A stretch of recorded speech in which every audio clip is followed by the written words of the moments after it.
Hey everybody, welcome to COVID-19, the opportunities you didn't think of. I'm your host, Casey Wallace, and in today's episode, our guest John Burgos is with us. John is a personal friend of ours, and he is a powerful leader to guide people into their broader mind perspective, into their consciousness, assisting people in ways and aspects of knowing themselves that perhaps they never knew that they could know before. He's a world-renowned speaker, and he also is the host of Beyond the Ordinary Show, where he is the host and bringing together an arena of spiritual leaders and practitioners to assist those looking for a higher consciousness state and ways to let go of their limited lives.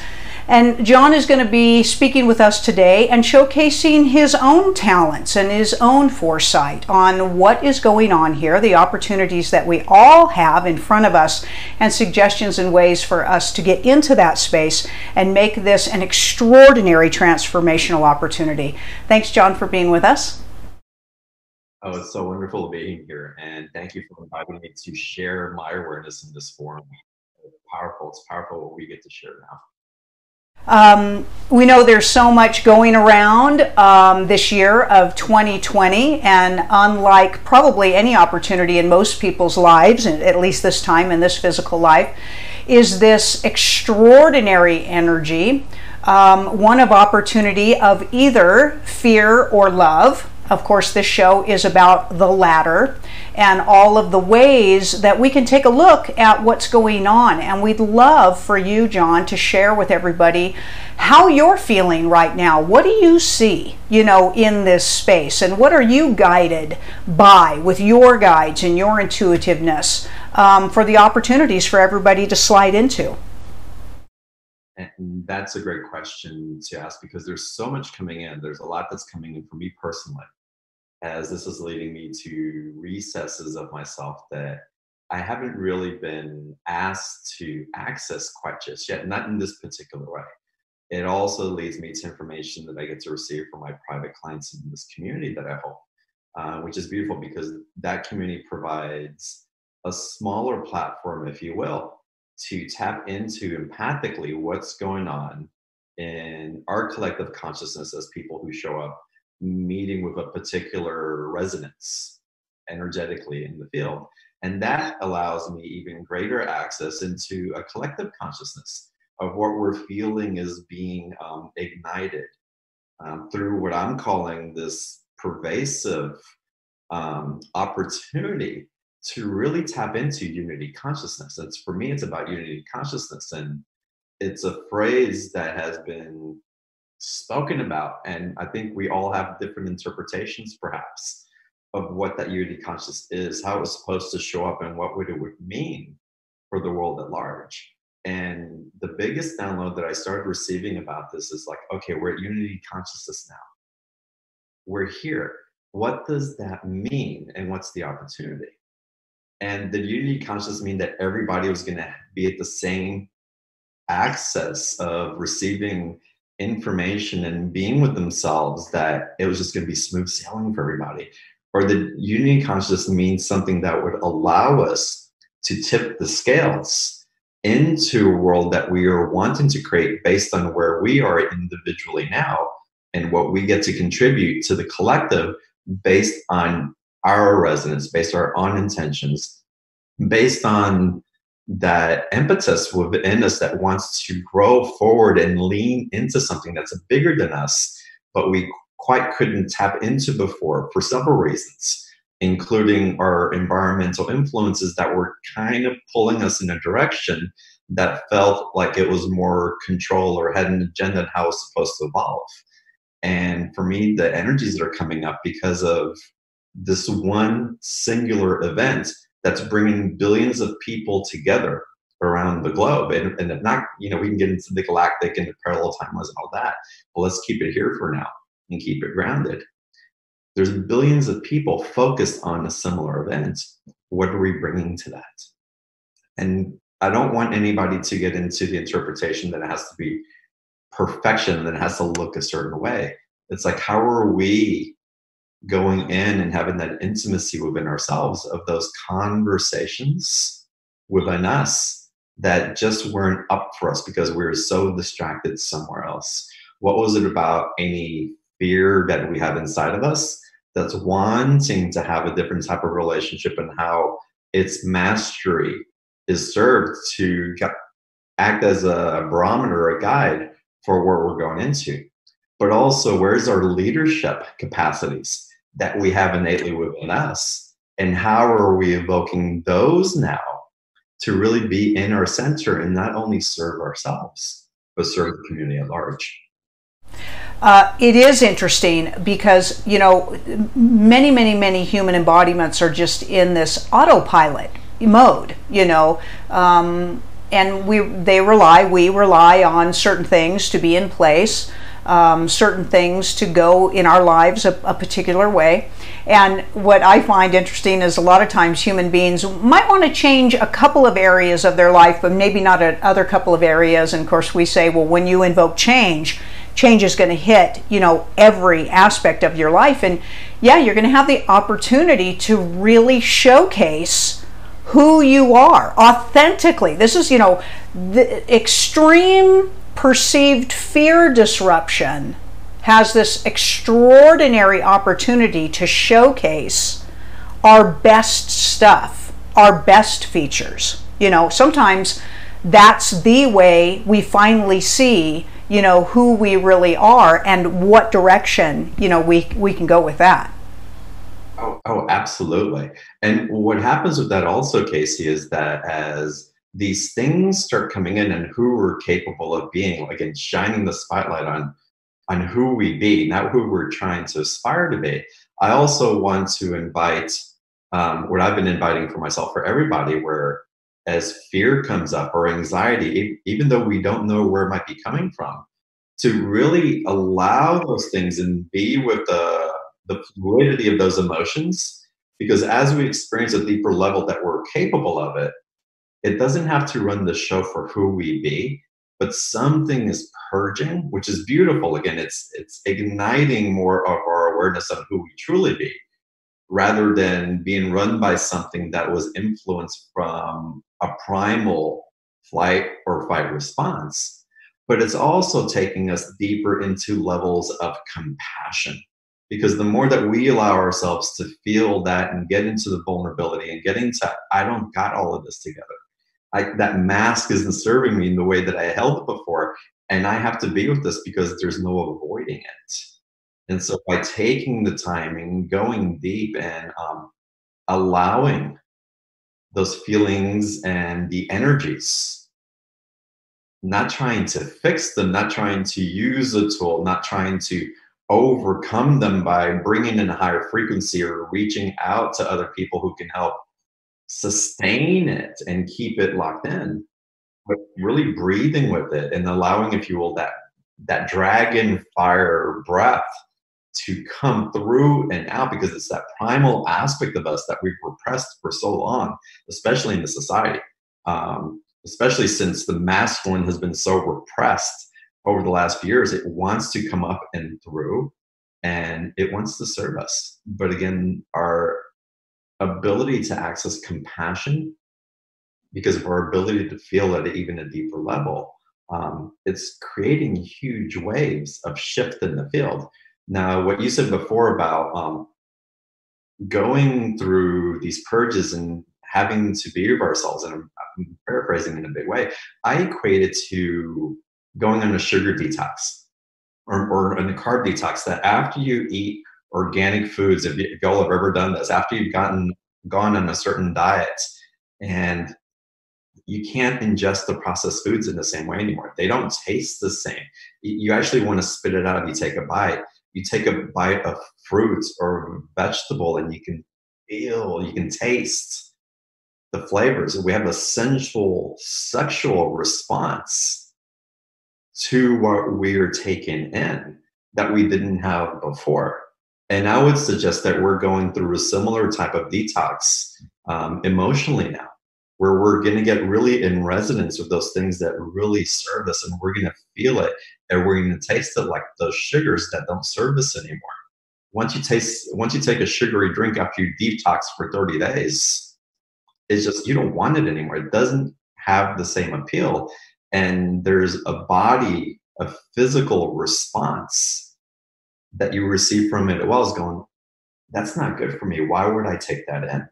And I think we're going through a detox, if you will, um, energetically, emotionally, and it's affecting our physiology as well.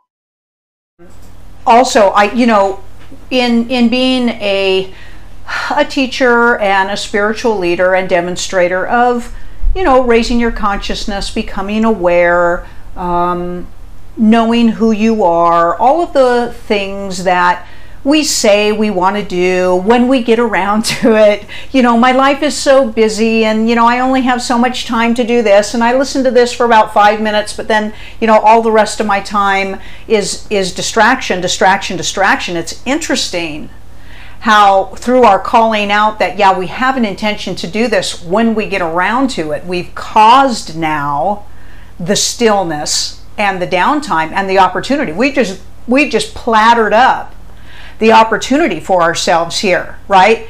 And so the wise ones will take the opportunity and utilize it, realizing we've gifted ourselves the opportunity per our request. Now we need to climb on, the aspect. Going to what you were just talking about, in relationship metaphorically to changing your diet, there's a difference in the life force of something. So when you talk about natural foods, there's a life force, in that ingestion. And same thing with your thoughts and your theories and your studies and your actions and your intentions. There's a life force connection that's there to feed us now. I was just having a conversation with somebody recently and saying what they had one of the most profound shifts that they've noticed is they were out on the beach, and the people that were out on the beach were talking to each other. They weren't locked into their devices. They weren't in separateness. Interestingly enough, people are looking at each other. They're waving to each other. They're talking to each other. And I thought, isn't this an interesting engagement where they're calling for the isolation, and people are now, I think, in appreciation of company of others. And again, this is an opportunity for extraordinary intimacy through connection. Would you agree on that? Oh, 1000%. And again, I think we're finding through the slowing down of the distractions of what we're really yearning in truth in our lives. And it's always connection, but we find connections through distractions, through work, through even, I bet a lot of y'all who are listening to this now, after weeks of the news about the coronavirus and what's been happening, you're probably not paying attention to it as much as you were before, or not reading up as much of it. And you're probably, I would suggest that many of y'all are even toning it down on your social media presence because you're finding that it's not feeding you in the same way, or something feels off. And that's going to be a portion of the people that are listening to. There's going to be a portion of y'all who are going to be like fiending on your phone, constantly looking for connection, looking for something. Pay attention to that. And as you find yourself doing that, just pause and ask why that's coming up for you. What is it that you're looking for? Some of y'all may be looking at it through food and getting comfort through food. It's like, what's coming up? What's coming through?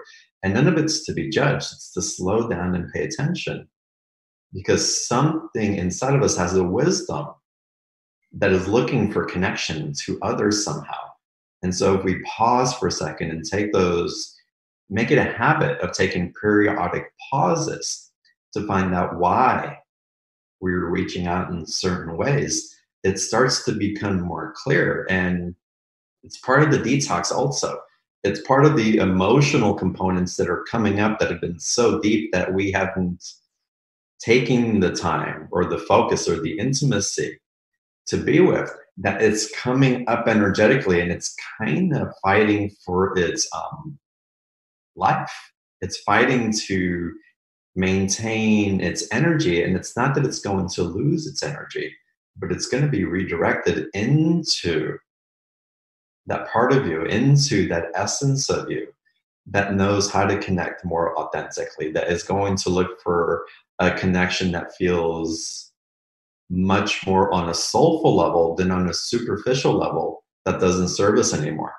What this does for consumerism, what this does for overeating, what this does for industries that serve keeping our attention up here and so hyper focused on it that it creates addictive behavior. You're going to find that those services are going to start diminishing because they're not going to resonate for us in the way that they used to. One of the most interesting things is when you really have the opportunity to look at yourself, that space. Are you even your own good company? Are you your own expansiveness? In your thoughts and your emotions, to become everything that you want to be, that you've ever desired to be, and then to turn around, of course, and grow that through the interactions and the relationships with everybody else. Fear is, it literally is binding. However you honor that energy, whether people will call it low frequency, people will call it a binding effect, it's the limited thought process, it causes all the limitations in your life. But it's very easy to say that, but it's very, very real, especially when it's pounding on your doorstep, which is what a lot of people are feeling right now. This for some people is exaggerating some of the fears that they thought they used to have a handle of, and now they're at kind of these tidal waves. What are ways, John, that you stay balanced, or stay in that, I love the term, eye of the storm, where it's calm, with this thing going on around you? You've got extraordinary experiences in your life for your own journey. Of course, all you do all day long is intermingle with people who do these journeys and assist people with others. What have you found has been so valuable for you? I've been, and naturally before this started coming up, I started really, I can't call it self-isolating, but I started going into hermit mode. I started getting really quiet and deep, and I'm listening to my body and not judging if I'm not exercising every day or even for a week, or if I'm craving particular foods or chocolate or carbs. It's like, oh, my body's like, there's something wants to come down in me. Instead of trying to be perfect in how I keep things together, it's really listening and going with the flow and seeing where I'm over or underindulging, if you will, in that connection within myself. Some things that I'd highly recommend for all of us. Let's take this opportunity. We're in a slower period right now, and we're going within. And it says it takes 30 days to change a habit. So what do you want to change in the next 30 days? What would you want to commit to? Is it a daily meditation practice that you want to say, even if it's for 5-10 minutes a day, and for 30 days, you're just going to commit to it? And you're going to turn off your phone. You're going to not look at anything else. You're going to even turn off the music if you used to meditate with music, and just be with yourself.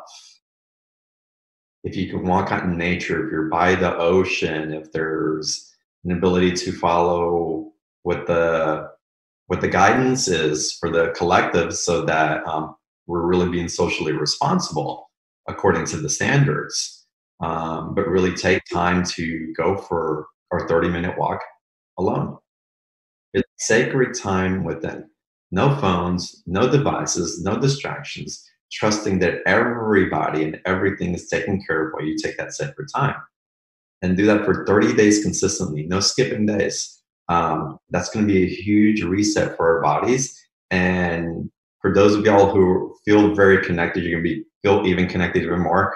For those of you who never had or never thought that you could have guidance coming in, your intuition didn't seem so pronounced, I think you may be surprised that as you do this energetic detox that we're all doing right now in different ways, your ability for your intuition, for your body, for your guides, for the environment, for nature to speak to you is going to become exponential.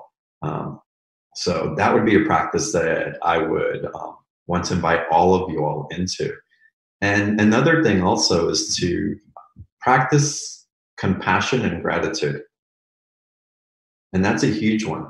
Because as you're sitting, wherever you're sitting from watching this video, what are those things that you can be grateful in your life right now? Where is it that you're evoking your leadership ability, what you've accumulated, the wisdom that you have because of the journey that you've taken on in this life? And all of us have that. There's not one of us who are exempt from sharing a piece of wisdom with others. What is it about that that you can invoke as part of what you're carrying forward and your capacity to lead? I'm a good mother. I'm a good father. I can sit in meditation for 2 minutes and just share my love with the community at large. And your love is a huge ripple into the ocean that becomes a tsunami of a wave of unity consciousness that we're elevating for all of humanity. And so the compassion part, dig deep into those parts of you that may be in fear, anxiety, in judgment, and whatever those emotions that we would rather not deal with, that we would say don't bring us joy, actually allow them to bring you joy because they're expressing themselves, because they want to love you into wholeness. These are parts of us that want to come along with us, but they're looking for someone to lead. And so if you can't lead, they'll take the lead until you hear the message. So allow those energies to acclimate with the wisdom that you carry, and then have compassion for those pieces. Understand perhaps where they originated from. Go back. It's like, hey, I understand when you were 4 years old, this happened. When you were 23, this happened. Whatever it was, and go into forgiveness and feel compassion, not only for yourself during that time, but for anybody else who may have been the perpetrator in that, or who we count in the story, or for anyone else that maybe we had felt they didn't show up in our lives in the way that we wanted them to, and created stories around it. But feel into perhaps the fear, the judgment, the scarcity that they were in, and send them compassion, even though it could have been years ago. Send them compassion. It ignites the compassion within you. It ignites the leadership in you. And as you evoke your love through that leadership and through your ability to hold compassion, because now you understand on a deeper level, the effect of you doing that for yourself becomes exponential and invigorating your health, your luminosity, your ability to connect to others in ways that you couldn't imagine, into your guidance. But again, your ability to emanate that out becomes so much more stronger. So as you have that for yourself and for others, you become part of the unity consciousness that really creates a huge shift in this trend that we're in right now, that's really shaping our decades to come, right in this very moment. Was also, thinking about, the calmness, the kind of forced calmness is really giving all of the other elemental energies around us to really ramp themselves back up. It's amazing that the energy assistance that we get from being maybe quietly outdoors and let the earth ship, she's ramping herself up, the elements are ramping themselves up, because everybody's really quiet right now and not abusing them, quite as harshly as we we have the pattern of doing. And I've noticed that just being outside, the air is crisper, the trees smell better, just those heightened states of awareness. And that's a reflection of you as well. Your energy can ramp itself up. It can become crisper and sharper and more magnificent. And what I love about compassion, which is going to sound kind of small here, but when you show compassion, to your own thoughts and your own experiences and who you are, and you share that compassion perspective for everybody else, this extraordinary healing of everything starts to take place, and your world just becomes calmer. The joy of calmness. Most people don't experience it. We're just busy, monkey mind, and it's like, wait, what's this calm thing that we're doing, and really getting our energy space in on that plateau as well. Yeah, that's a beautiful point. And that calmness, it's putting us into a different rhythm. If you will, the circadian rhythm is shifting with us. And Gaia, as she's being clean, for me, Gaia has always been a reflection, like you said, of what we carry within. So she's showing us how quickly this can transmute within us. So it's not like it's the period that we have gone through transformation and evolution, and how as humans we were evolving from a very primal flight or fight response into something that's new for us. It's huge. And this wave that we're on right now is, again, Gaia is showing us how quickly this transformation can occur. And what a gift that we get to experience this in a very narrow window, because it could have been a drawn out experience. If you look at history, look at World War II and how long that had to play out by having one event unite the world against one enemy. And so look at how pervasive this is. If this is that type of pinnacle event, it's that type, and this is creating a huge shift in consciousness about what's accessible to us and how we get to relate to it. And what I feel is like love is really leading the way. Unity is really leading the way. We're not revolving against a common enemy that would divide. We're actually what's really happening, it's not even an enemy. We're having a relationship with something that's asking us to unite, and we're asking, how is it that we unify so that we integrate what the message is around us and create an environment where we can all sustain, so that when an event occurs like this in the future to try to remind us of who we really are, that sovereignty, that unity consciousness, the alliances that we have formed has such a strong implication in its energy field, that we just assimilate it so quickly and we evolve that much faster. But again, this is a big reset, and the reset that's allowing us to go back to a rhythm that's really in honor of the flow, that's really in honor of the intimacy and the connection with others that I believe we've all been looking for in various ways, and it's fallen short of how we as a collective would want it to land. A lot of times too, I think we forget that we can choose. We can choose our experience. We lose sight of that. So many people feel like they don't have a choice, that it's dictated to them, or the bombardment, it's suggested to them, that their world, their reality is not their own, that they have to adapt to the reality suggestion, around them. And we get to choose how we create, our experience. I wanted to point something out really, really quickly, kind of early on some of the social media where, there was a lot of panic going on, and you could see a lot of people showcasing their fear when they were, strip mining things from the stores and things like that.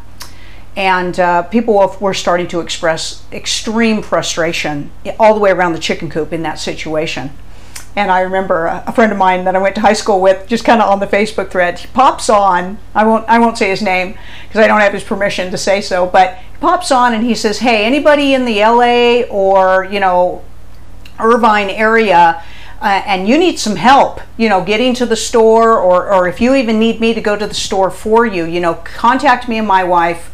We've got time during the day, and we're helping you. And I was like, and there it is, just that little thing. And I climbed right on to his little post. I said, man, I'm going to share this with everybody. Thank you. This is it right here. And for me, it was just one of those small things, but it was again and there it is, right in the middle of all the threads of fear was this little thing from this cool guy, and that just started to throw that wave back, the other direction.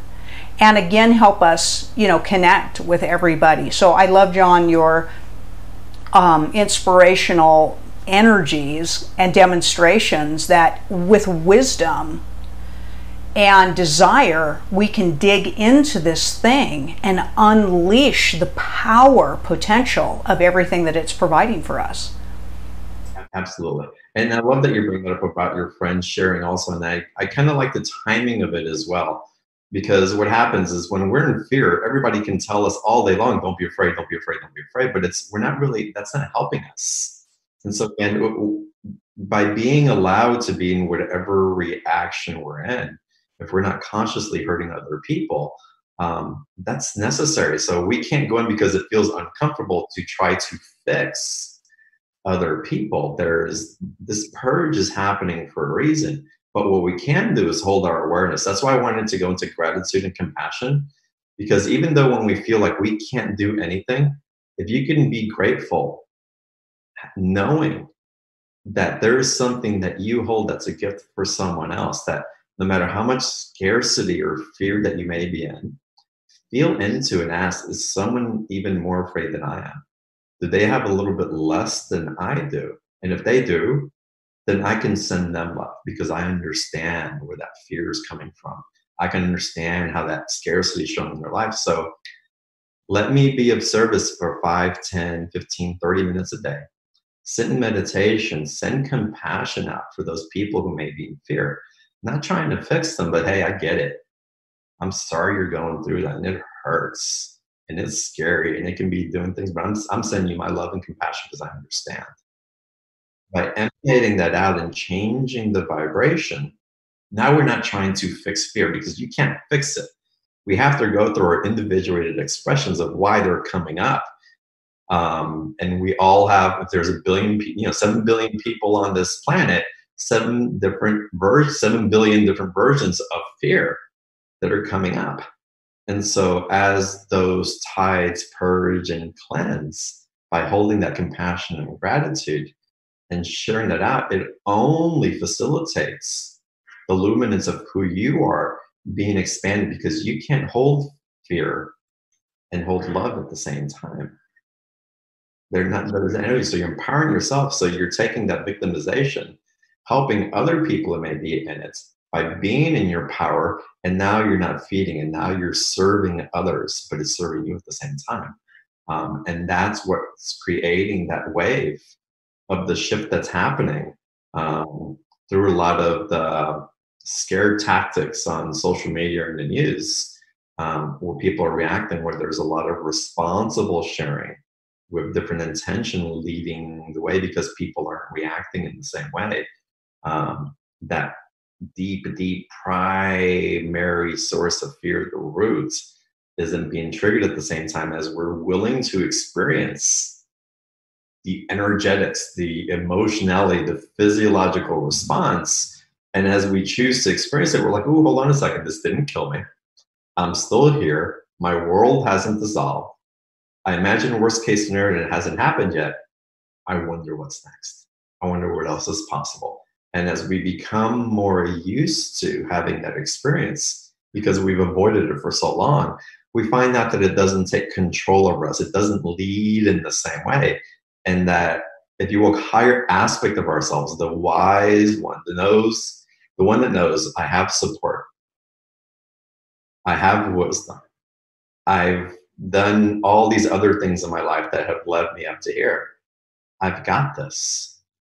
And then Casey, something that I want to make sure that I want to give to everyone. I sat in this and it had made me well up so beautifully, that if I can get you guys just take a deep breath in and out and relax into your body, and maybe play this back later and listen to it again. I want you to know with every cell of my being, or what I know with no doubt, no hesitation of doubt whatsoever, is that God loves you, that you are loved, and you have all the support and all the love that you need right now. And as you go out into your hikes, as you go into your meditations at home, as you take quiet time, as the fear maybe or the anxiety comes in that you might feel as an empathic to the collective or maybe for yourself, or as those leadership qualities come up and motivate you uh, to share your unique divine wisdom and love with others. Use as your daily mantra, God loves me. God loves me. John, we are extremely blessed to have your presence. For those of you watching this program, and we know that you're going to go back and re-listen, you can also find John Burgos on a very regular basis, and we know you're going to want to get information on that. John is one of those leaders, the world leaders in growth, spirituality, and love, and he has committed his life to bring to you, the audience, more and more people in that manner as well. John, tell everybody, let's talk just a little bit about your show and what you're bringing forth for everybody this year. Oh, the show, Beyond the Ordinary Show, I've been running, we're celebrating 8 years in May now. Time has flown, but again, I interview world transformational leaders, and it tends to be more on the very esoteric side. So, you know, speakers like you and Brad, Chalene Julius, other psychics, and really for me, it's speakers that really help to bring in the energetics and what's available as we integrate this higher wisdom to re-entrain our limiting beliefs, to allow us to step into and be in intimacy with the energetics and the conversations that bring that knowingness of who we truly are, that love, that expansion, that being who's always connected even more so into the divine, and receiving it as well, and then emanating it out for others. And that's what we do on the show. We facilitate the remembrance. We encourage your expression of that, and we show you different ways to connect to that so that you're always amplifying and moving in a way that serves you really, really well. And so from Beyond the Ordinary Show, I also created a membership, which is called Living in the Extraordinary. And those are for people who want to go in deeper with the conversation with me as I share my journey and what I've done to embody the wisdom that's been shared with me and the practices that I use in my life so that I can create a life that feels appropriate for me, so that I keep moving into that calling within my heart of that expansion that's always leading me forward in new ways. Thanks everybody for being here. John has been very generous with his time. Of course, John, you know how much we love you, love and appreciate you. For all of you watching this program, our intention with this series is to continue to support you in a loving and positive way in this opportunity for your transformation and into everything spectacular in your life. Please continue to watch the leaders that we're bringing to you. These are people who have committed to this in their lives. And also know that through this programming and positive programming out there that you are not alone, you are not isolated. This is a unification process. This is our honor to be in interaction with you, and we are honored to have you interacting with us. And me, along with John Burgos today, are sending all of you love and magnificence, prosperity, abundance, and everything that you have ever dreamt of and desired in your life. John, any last parting words for our audience?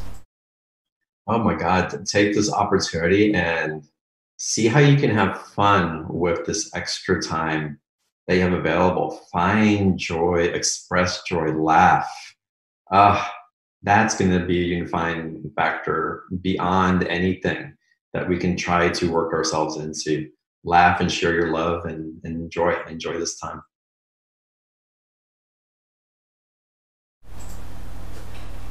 Thanks again, everybody, for being with us. I am Casey Wallace, your host, and we want to thank Xpnsion Network for bringing this programming to you. Please check out Xpnsion Network for a continued inspirational program to get you on your journey. Thanks, everyone.